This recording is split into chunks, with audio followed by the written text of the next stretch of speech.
दीप morning हम लोग काफी खुश हो रहे थे कि लगातार अमेरिकी बाजारों से कुछ अच्छे संकेत हैं। वहां तेजी पर ब्रेक लगा। नैस्डैक पहले ही इंडिकेशन दे चुका था। बिल्कुल। कितनी घबराने वाली बात है? डेटा जैसे आए हैं या डॉलर जैसे मूव कर रहा है, कैसे देखें?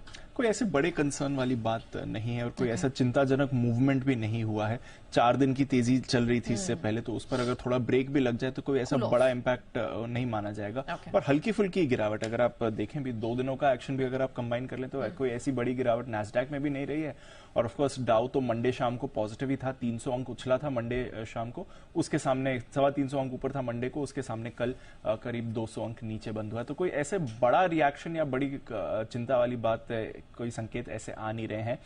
जब मंडे को हम बंद हो रहे थे तो लग ही रहा था कि नैस्डैक पे खराब दिन हो सकता है। हालांकि सिर्फ 1/4% ही मंडे को नीचे बंद हुआ। कल करीब %0.5 की तेजी जरूर नैस्डैक में आई। तो थोड़ा आईटी में 2 दिनों से मुनाफा वसूली है, बट अगर आप देखेंगे तो पिछली तिमाही में या इस साल की शुरुआत से अब तक करीब 16.5-17% नैस्डैक ने तेजी भी दिखा दी थी। तो वहां से फिर हल्की फुल्की मुनाफा वसूली, कंसोलिडेशन तो नेचुरल ही है। तो कोई ऐसे बड़े खराब या चिंताजनक संकेत तो अमेरिकी बाजारों से नहीं आए हैं। 2 दिन से ऑफकोर्स नैस्डैक में आप गिरावट देख रहे हैं। कल थोड़ी बाजार की ब्रेथ भी खराब थी। S&P 500 के 11 में से 7 सेक्टर्स कल गिरावट के साथ ही आपको बंद होते हुए दिखे हैं। नैस्डैक पे तो प्रेशर था ही आईटी स्टॉक्स की वजह से, बट इकोनॉमी से जुड़े स्टॉक्स भी कल आपको दबाव में आते हुए दिखे हैं। स्पेशली इंडस्ट्रियल स्टॉक्स जो है, कैपिटल गुड्स या इंफ्रा मान लीजिए वहां पर आपने कल थोड़ा दबाव बनते हुए देखा है। बोइंग का शेयर भी टूटा था क्योंकि एक ब्रोकरेज ने शेयर को डाउनग्रेड भी किया है।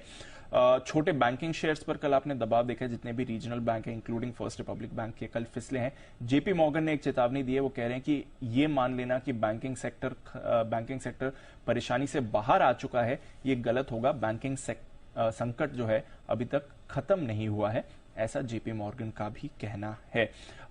सुस्त आर्थिक डेटा भी आया जिसकी वजह से असर पड़ा। जो जॉब ओपनिंग्स होती हैं अमेरिकी इकोनॉमी में, वो 1 करोड़ के नीचे आई हैं। 2 साल में पहली बार हम देख रहे हैं कि 1 करोड़ के नीचे हैं। तो कहीं ना कहीं इंपैक्ट जो है फेड की रेट हाइक्स का इकोनॉमी को स्लो करने में, वो अब आपको थोड़ा और विजिबल होते हुए दिख रहा है। हालांकि जेम्स बुलर्ड साहब ने रिसेंटली बयान दिया था जहां पर वो कह रहे हैं कि वो एक्सपेक्ट करते हैं कि रेट्स और ऊपर जाने चाहिए। बट अगर आप बॉन्ड मार्केट का एक्शन देखेंगे, स्पेशली इस डेटा के बाद, तो वो दर्शा रहा है कि शायद बॉन्ड मार्केट अब और रेट हाइक्स नहीं मानकर चल रही हैं। 10 साल की बॉन्ड यील्ड अब 3.35% पर आ गई है।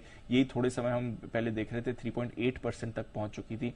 इवन 2 साल की बॉन्ड यील्ड अब 3.8% पर आ चुकी है, जो 4.25% पर ट्रेड किया करती थी। तो बॉन्ड मार्केट तो तैयार हो रहे हैं कि शायद रेट हाइक का साइकिल अब खत्म होने को आ गया है। हालांकि फेड के कमेंट्स अभी भी ये दर्शा रहे हैं कि शायद रेट हाइक्स और हो सकती है। एनीवे, डेटा जो है ये इंपॉर्टेंट दिखा रहा है कि रेट हाइक्स का इंपैक्ट हो रहा है, जो 1 करोड़ के नीचे जॉब ओपनिंग्स